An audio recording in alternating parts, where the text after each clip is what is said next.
Welcome to Behind Beliefs, Behaviors, and the Brain, your communication podcast, where we bring brain science and communication strategy together to transform how we lead, connect, and thrive. I am your host, Dr. Maisha Claiborne, mom, physician, coach, consultant, and lover of all things brain and behavior. I also happen to be a trained expert in cultivating trust and safety through trauma-informed communication. Now, you may be wondering, what the heck does that mean? No worries. On this podcast, you will come to understand it all. Together each Monday, we will explore and uncover what drives our beliefs, shapes our behaviors, and influences our communication, from individual relationships to organizational culture. Each week, we dive into the science behind trust and safety, relating, communicating, and breaking through limiting beliefs that hold us back. So listen up, because whether you're a leader, a parent, a spouse, or just some amazing individual trying to get the tips for operating in your highest self, on this podcast, you will learn how to harness the power of the brain to create real change in your relationships, your leadership, and your life. Tune in every Monday morning, and remember to subscribe so you never miss an episode. Now let's dive in and start reshaping communication from the inside out. It's time to transform, one conversation at a time. Welcome back to another live episode of Behind Beliefs and Behaviors. I am Dr. Maisha, and today we are talking about behind toxic work relationships and narcissism in the workplace. And I am so excited because guess what? I have with me an old favorite. He is someone who I have had on the show. Now, I say the show. Y'all know that this is the new podcast because the Black Mind Garden sunsetted a couple of months ago. But when we had the Black Mind Garden, Len Sturdivant, psychologist, relationship expert, and hiring strategist, has been on my podcast at least three times.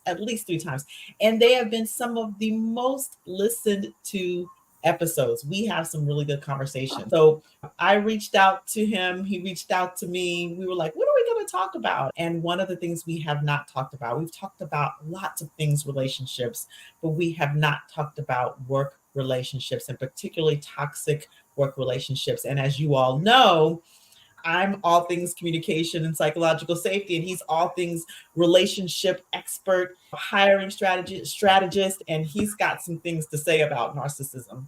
And so let me just share with you who he is. He is the owner of Relationship Coach Pro. He is a psychologist. He is an amazing human being, and he also is a hiring strategist. We're going to talk about a little bit of this towards the latter half of the show, but he also has an assessment that you must look at before hiring people in your organization. It will help to avoid some of the turnover that's due to personality clashes.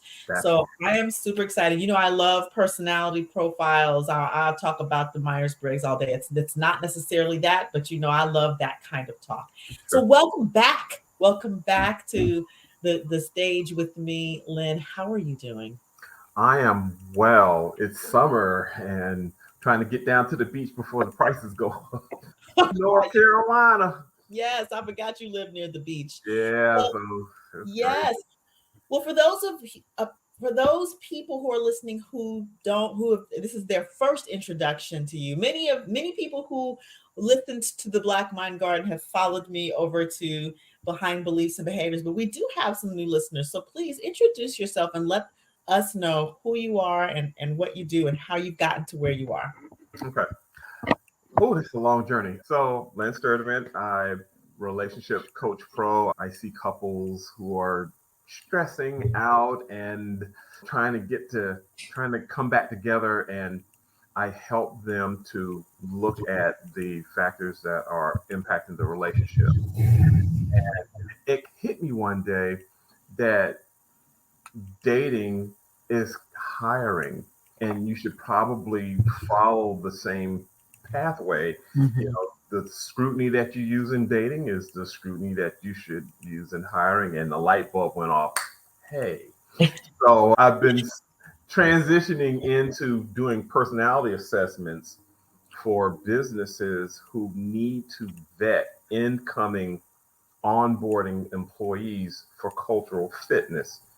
And the way we do it is I've got 42 overlays: secretary, administrator, doctor, CEO, CFO, and we pair the assessment up with the position. That keeps you DOL and EEOC compliant, Department of Labor and Equal Employment compliant. You have to use an assessment that is job related. You can't just use anything. So that's why people who use the Myers-Briggs got in trouble, and because it's not job related. So we just crafted 42 positions and we normed them on 20,000 Americans, North Americans, and we came up with a prototype for 42 overlays.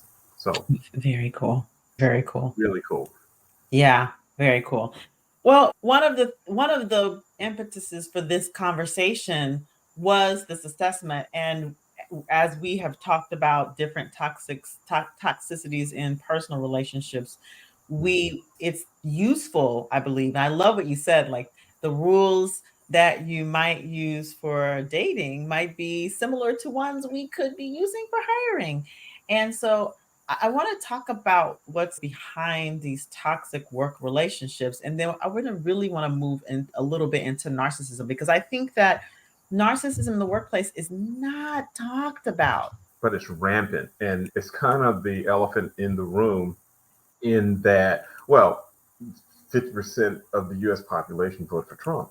If you want a marker, there it is. So he has this upcoming election, he has a real shot, because you got the subsidiaries of narcissism. You got racism, you got fascism, you got stubborn people, you got rebellious people, and they all are on that same frequency.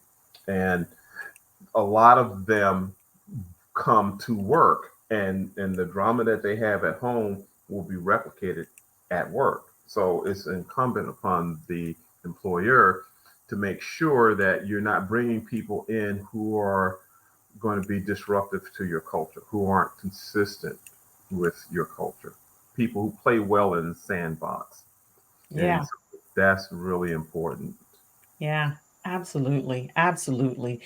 In passing, a lot of different personality types. You said the stubborn person and the disruptive person, and we have the narcissistic tendencies and the full-blown narcissistic personality disorder. A lot of different of these types.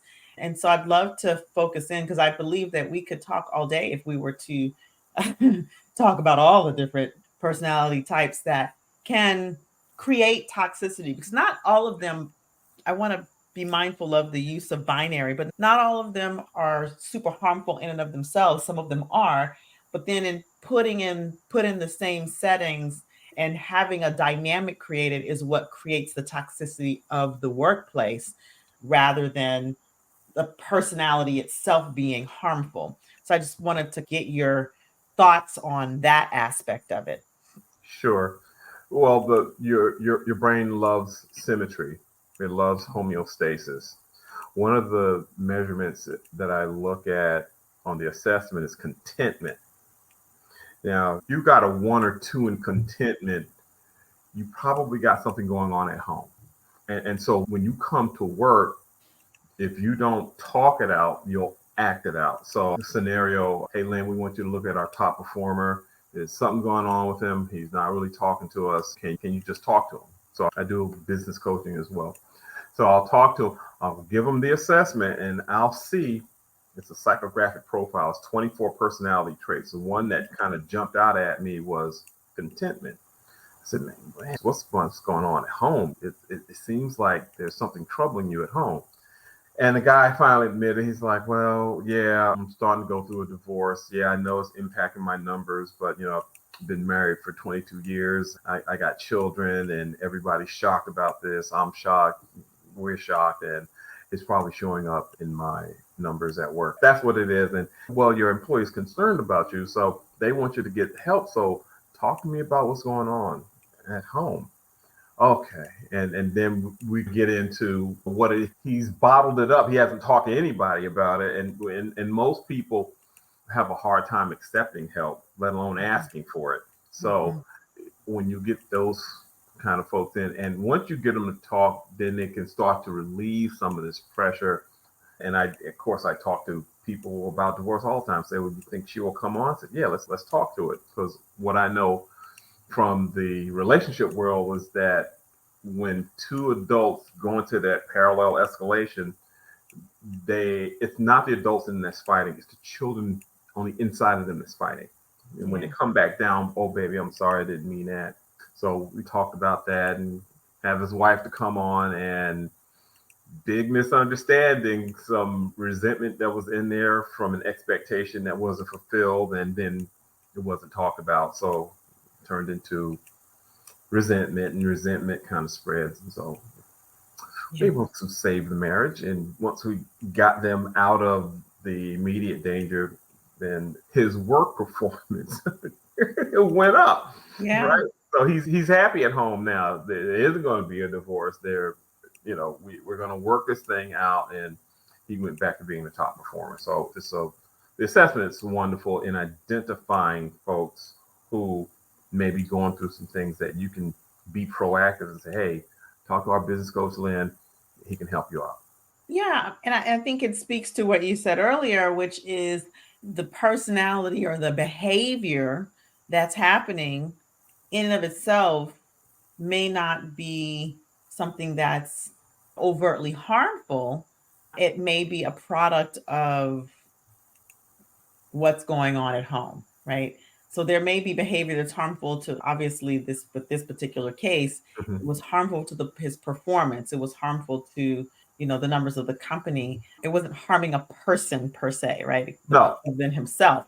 And it was also due to a circumstance. And we could say what shows up in a person's personality, it could be the same thing. And then when it put inside of a group dynamic, problems, right? And there are certain personality types and personalities that come through that are very harmful to people. So there's that polarity.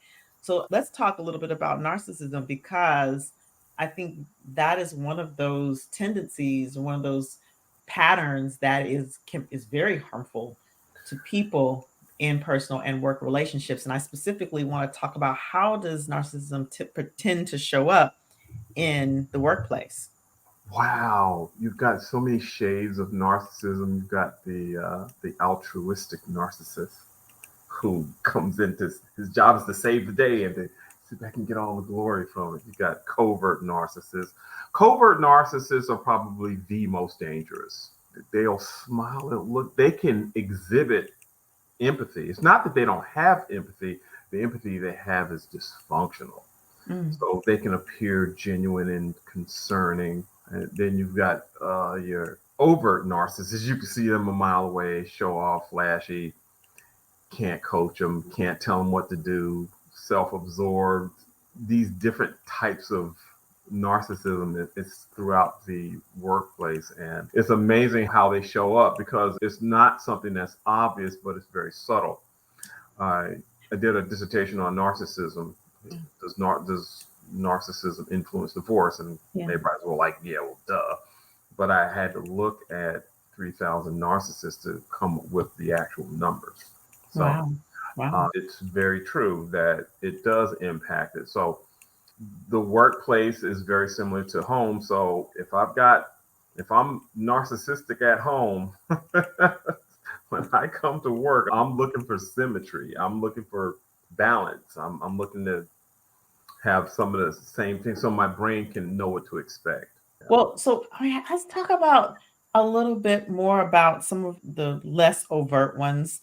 I would love to hear a little bit more about the altruistic narcissist and how they tend to show up, and like, what are flags that people, because a lot of times when we think about people who are impacted, and we talk about this term gaslighting, and we know that many people gaslight other people. We also know that self-gaslighting can occur as well. So I would love to hear, like, how does the altruistic person show up in the workplace? what are some of like the signs that an altruistic person may be gaslighting someone, maybe love bombing someone? Like, and where does that cycle of abuse kind of start to come in Right. with an altruist versus maybe a covert person? Right. Covert's not going to be show off at all. Right. Covert is exactly what it seems to be. Covert, they'll stab you in the back and then come around to the front of you and go, what happened? Well, let's look for the person who did that. Oh my God. And show all this concern, almost like Munchausen, where person they irritate the kid in some way, and then everybody comes over for help.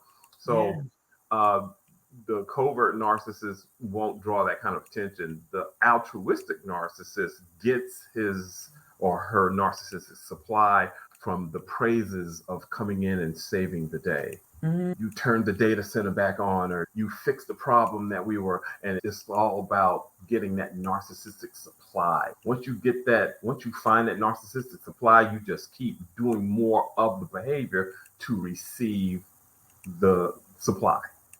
And what happens if that supply is disrupted? Well, then you take away that supply, or someone else is getting the accolades. Oh, well, now it's a competition.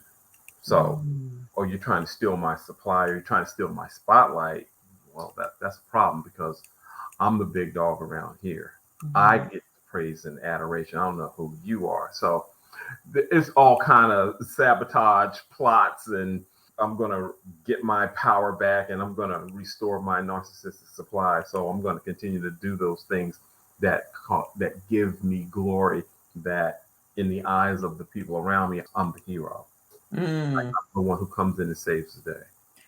So then from an altruistic narcissist perspective, if they're not the hero, it's a whole problem. And they're going to do whatever it takes to get back in the position of the hero. Right. To restore that energy. Including sabotaging another person.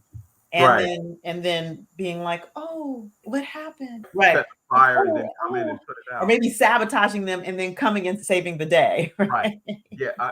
It's so many subplots to that. And here's where having a thorough personality assessment, it's a psychographic profile that looks at 24 traits. Is red zone, yellow zone, green zone. And you look at these traits and you go, okay, this person's in the red zone in several of these traits. We think that may be problematic, and we want you to go see Len. We had one guy, CEO guy, and he's like, well, we want to take it. And I'm like, you sure you want to look at some people downstream first? Because this is a very hold a mirror up to you. You may not like what you see test. And say, no, I know what you're trying to do. No, we need to know what's in the room. And wow, I've seen some CEOs that probably shouldn't be CEOs. Yeah, I imagine. So I get like this whole altruism piece and they're being the hero and saving the day. What is the source for the covert person? Like, what's the source for them? Like, what, the altruism person gets their energy from being the hero and being in the limelight in that way. But the covert person, where's that power for them? The power with the covert narcissism is I know what's going on and you don't. I know the explanation, and because I'm keeping that, I don't want any exposure for that. I know what happened to the budget, because I went in and I did some things to the budget, and now this thing is blown up and everybody's looking around who did it. Covert narcissists usually have a target, and they have a mission and a goal. And covert narcissists usually target people that are contrary to their existence. Contrary. So say more about that. Contrary to their existence. So if you're a threat, if you're smarter, if you're nicer, you get more accolades, you get more attention. The covert narcissist who would love to have that attention sees you getting all this attention, and they start hating you for it. Like, why are you getting all that attention? and why am I not getting all those accolades? Mm-hmm. And so they'll set out to sabotage all the stuff that's happening to you, but you won't see them do it. It's very unobtrusive. You won't know who put some ipecac syrup in your yogurt. Got it. So yeah, so it's really, the theme is the same. They want power, they want attention, Right. and the way they show up is different. The way they show So the overt narcissist shows up flashy, shows up, they're flashy and arrogant. You can't tell them anything. That's the overt one. They show up like that.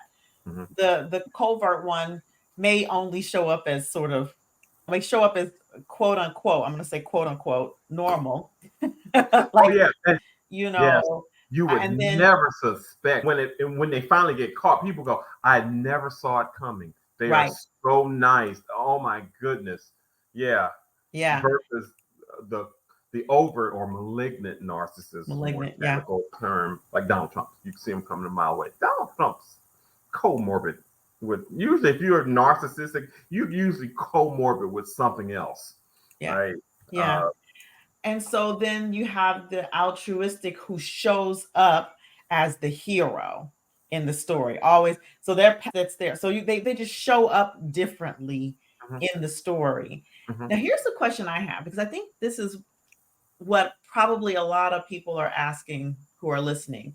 As a person who might be impacted by a narcissist, how do I know? Like, what does it feel like on the other side of that? Because I think that's, whether they show up as the hero, whether they show up as the covert. I mean, clearly, we don't even have to talk much about the malignant, because that is what it is. But I think some of these lesser known ones, how can a person in the workplace who feels like something it feels toxic, how can they know, okay, this person I'm being impacted in some way by some narcissistic tendencies or personalities? What are some warning signs for them so that they can take care of themselves? That's very important. It's huge. Bullying is the new thing that's hitting the workplace now. So if you're a victim of being bullied, that is certainly one up with bullies or narcs. So, and it shows up in that you feel like it's uncomfortable for you to come to work. It's uncomfortable for you to sit in the cubicle next to this person.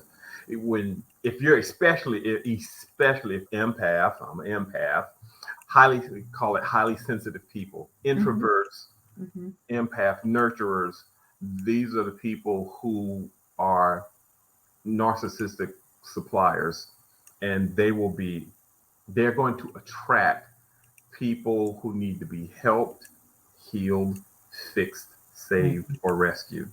Those are the characteristics. And so if I'm a caring, empathic person, if any narcissists are in my space, they'll be attracted to me. And I've been there, hated it. You know, you talked about being uncomfortable or bullying, rather. You talked about being bullied, and it's probably useful for people to get bullying occurs in multiple domains, right? Like I think when people think of bullying, they think of this overt verbal assault, but it's not always just the overt assault so much as it could be like withholding, could be withholding of information or withholding of communication or passive aggressiveness, consistently passive aggressiveness, or could be I have one client who was sharing that in her workplace meeting, there was a person who spoke to everyone in the room except for her. And it was just very loud, right?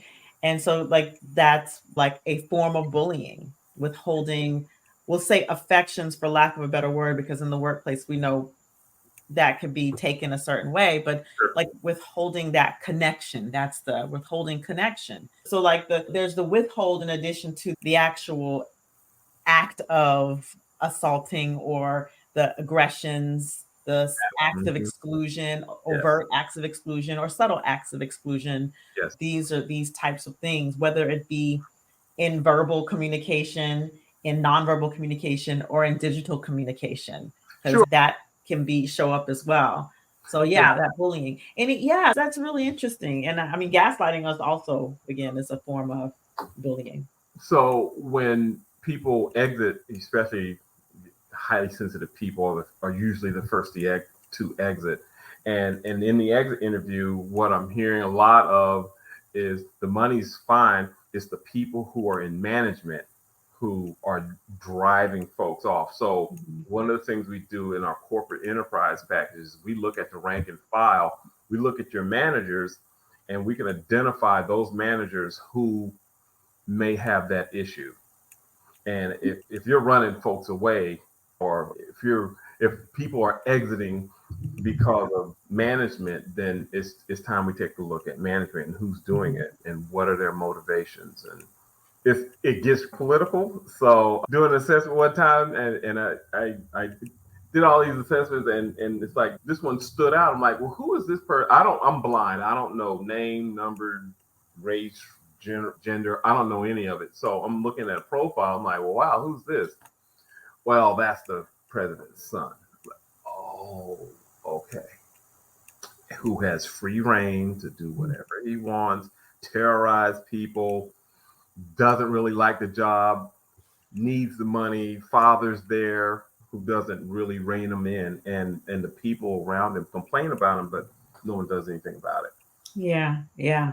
And so in terms of like the person who's on the lived experience side of someone who is a narcissist in any of those domains, is there anything else that, you talk about them being like if you're an empath, a highly sensitive person, which by the way I am as well, the discomfort or of being near the person, or is there anything else like that shows up in the person who's being sort of who is the object of the narcissist's desire or power, Yeah. or being drained, or like what else comes up for them as well?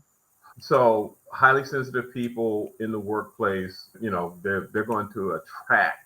It's almost a target-rich environment for narcissists to be people around people who actually care, want to get the job done, nurturing, highly intelligent people who are motivated to play well with others in the sandbox. And so narcissists are going to naturally be attracted to them. So if you find yourself in that situation, the first defense is no. You have to, how you take care of yourself is your ability to say no, which establishes your ability to establish a boundary. Boundaries let people know how you want to be treated. So in establishing those two things is really important. And depending on how HR is structured, you should be able to go to HR and say, hey, this person's harassing me. Tell them to leave me alone. And here's where it gets really, we've been in some political situations that I can identify them all day. I can tell you, make a suggestion what to do, but it's the bottom line is going to be up to the employer to execute. Do we put you on a performance improvement plan? Do we put you in some type of or coaching to mitigate that? But for the person who is on the receiving end of it, you have to take your power back, because narcissists only understand 5 languages. And here are the 5 languages. Wrote them down: shame, exposure, leverage, force, and consequence. If it's not one of these 5 languages, in one ear and out the other. That's powerful. Can you say those 5 things again? Sure. Shame. Shame is all about exposure. I don't want you to see that about me. So shame, exposure, leverage. Do you have enough leverage? Donald Trump's in court. That's leverage. That leverage has a specific consequence to it. And if you've got a good enough vehicle, it'll have force. Force is the actual taking him and locking him up and doing that. So shame, exposure, leverage, force, and consequence. Those are the languages that most narcissists understand. If you're not speaking that language, you're wasting time. And these are the ways that people who are on the receiving end can take care of themselves, is by speaking those languages, setting those boundaries, and setting and here's the piece, y'all. You can set the boundary, but if you don't hold your own boundary, then you're actually giving more fuel. Here's where it gets really tricky because I've spoken to a lot of victims, and turns out they're also bullied in their families. Yeah. Okay, Yeah, of so course. here's the symmetry. I come to work, and wow, I'm recreating the same things that happen at home. So that those boundaries, I don't have boundaries. I don't have my anger available to me. So if I didn't have my anger available to me at home, it's going to be real hard for me to have my anger available to me at work.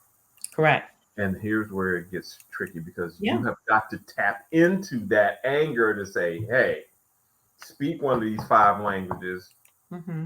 take up for yourself. And it's foreign because it's like, I don't know. I don't know how to take my power back. I don't know how to have my anger available to me because I've never had my anger available to me. Yeah. Yeah. And I think it's important to be able to like experience and have available to you all of the emotions and understand them as informations, because it's those things that will help you to know it's time to set a boundary. It's Mm-hmm. that thing that will let you know it's time to set that boundary, and that will allow you to know in your body, oh, this is coming up. That means that boundary's coming, they're coming close to it. I need to hold that boundary. And so I think that's just so useful. The other piece that it brings up for me is you talked about the possibility of them going to HR. And I think this is the place, and at the end of the day, it's the employer. This is the place where, the employers, this is where places where the employer can create psychological safety in the workplace, because when they make it safe to report and they actually are congruent in their actions and taking actions inside of the reporting, Mm-hmm. right? So you can make it safe to report, but if there's no accountability, if there's no, and I talk a lot about this when I do my psychological safety trainings, if there's no like actual accountability, then you're not creating trust within the organization. You're actually threatening and destroying trust in the organization. So that psychological safety has to come with that accountability, that trust. And so the employers have to be congruent in and of themselves and have the integrity and the courage and the all of the things to be able to enforce their own boundaries around the policies as well. So I think that is extremely important. There's the personal responsibility or the personal actions that can be taken by the person experiencing the harm. Mm-hmm. And if the organization is safe enough to report, then the organization then has a responsibility to take action to protect the person who was harmed. And that's what creates an organization where people want to stay. And then in terms of like what you're doing in terms of your assessments, another way that I think that organizations can create safety is by using these types of assessments, so you don't get these people in the first place, right? So Onboarding. that's Yes. sort of like on the preventive side, but we all know that not everybody has taken your assessment, and so there's a spectrum, and it's important to understand along the spectrum what people can do, what at all levels, what people who are being harmed by the narcissist can do, what HR can do, what the organization can do, and how they can prevent future harm by utilizing things like this assessment. So I Mm-hmm. appreciate all of it, the all levels of it, the polarities and the spectrum of work to be done to be able to really start to dismantle toxicity in the workplace. It's tough. It's Yeah. tough. Yeah. The fish stinks from the head down. So the first place, the corporate environments that are implementing these changes start with the C-suite. Absolutely. Absolutely. I always say that the C suite sets the culture. They are the ones. I work with an organization here in Atlanta, and we were doing our anti racism work, started with the CEO and the CHRO, and then to the senior leadership team, and that transform that group, and it's trickling down, and they're having their directors and managers do our work with us, but they're coming into it excited because the C-suite set the culture and got them excited about the possible changes that and how it can benefit the whole organization. So I think that is incredibly true. Like the C-suite, starting with the CEO, because sometimes you'll have the senior leadership doing stuff, but the CEO is like, oh, I'm exempt. So the CEOs have to be involved in addition to the entire executive team. Now, one thing I will say, just having known several CEOs, is that sometimes, and this is just a place that I'm exploring as well in my work, is that sometimes in this work of psychological safety and trauma, sometimes the CEOs need their own container because there are things that they don't feel comfortable saying with their senior leadership team.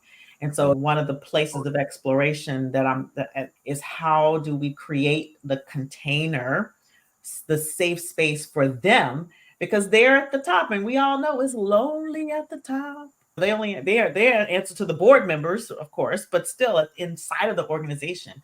So it's just a food for thought, something I've been thinking of. But coming back to you, I just, we could talk all day. I'm looking at the time. I'm like, whoa, okay. I really appreciate the work that you're doing with this assessment because it really is a preventive measure.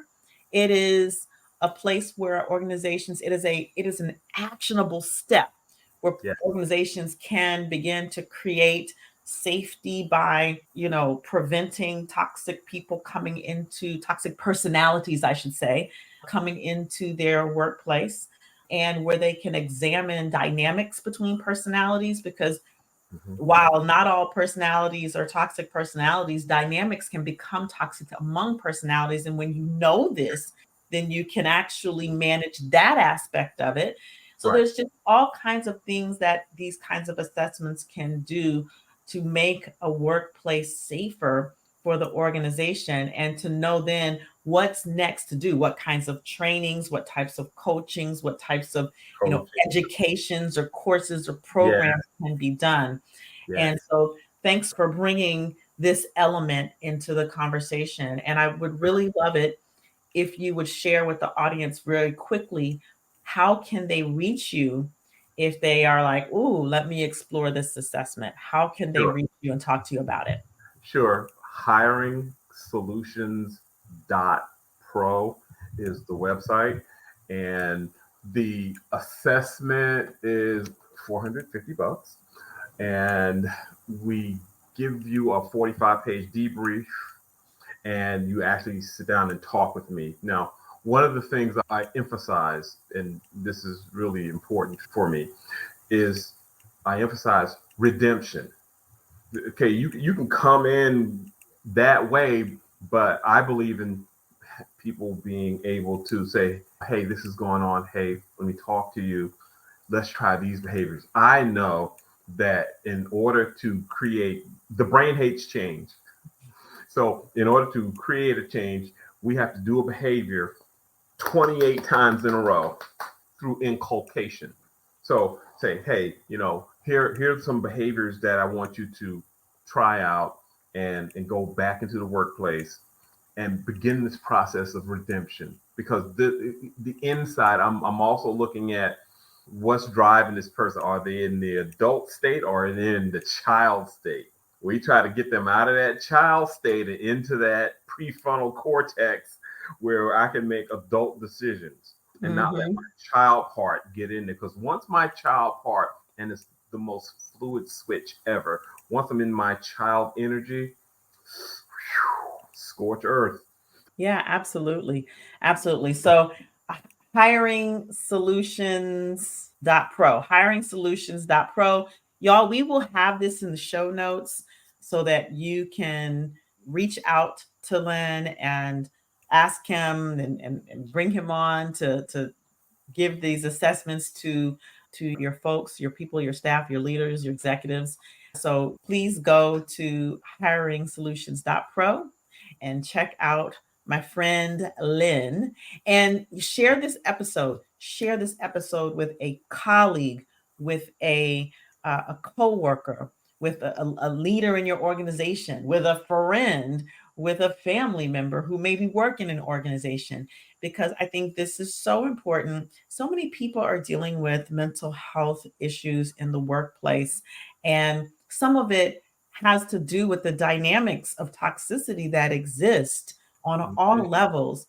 And when we can have leaders making organizations safer for people to work, for their staff and their leaders to work in, then that will begin to help. It won't by any means mitigate it altogether, but where if you're a place where you go to for 8 to 10 hours to work needs to be a safe and healthy environment. So with that, I leave you. And of course, you all know what I do. I'm all about helping people build the skills the nuances of trauma informed communication for psychological safety. You all know that my Communication That Transforms course is now accredited for 22 continuing medical education credits. So if you're interested in learning more about that, I'll have that link also in the show notes. And you can discover more about how to bring me in to speak or do workshops on communication and psychological safety by going to my website, mindremappingacademy.com. So with that, thank you again, Len, for being with me again. This is not the last time. We always bring you back. This conversation, as we can see, we have 45 minutes in. It is a multiple episode conversation. We definitely will come back and talk a little bit more about the other kinds of personalities that you mentioned and how they can create toxic dynamics. So thank you again. And audience, thank you for listening. Without you, there is no podcast. You all are the bridge to a new kind of conversation. And with that, I appreciate you. So until we see you next time, my good people, stay empowered. Thank you for joining me on today's episode. We truly appreciate our listeners because without you, there is no podcast. I really hope you enjoyed today's episode and that it gave you fresh insights and practical tools to elevate your communication and build trust and safety in all areas of your life, from leading your teams to strengthening your relationships at home. If today's conversation resonated with you, please take a moment to subscribe to the podcast, share this episode, and leave us a 5-star review. Your support helps us reach more people looking to enhance their relationships, their leadership, and the communication in every area of their life. If you are ready to take your communication to the next level, I encourage you to check out our Communication That Transforms online course.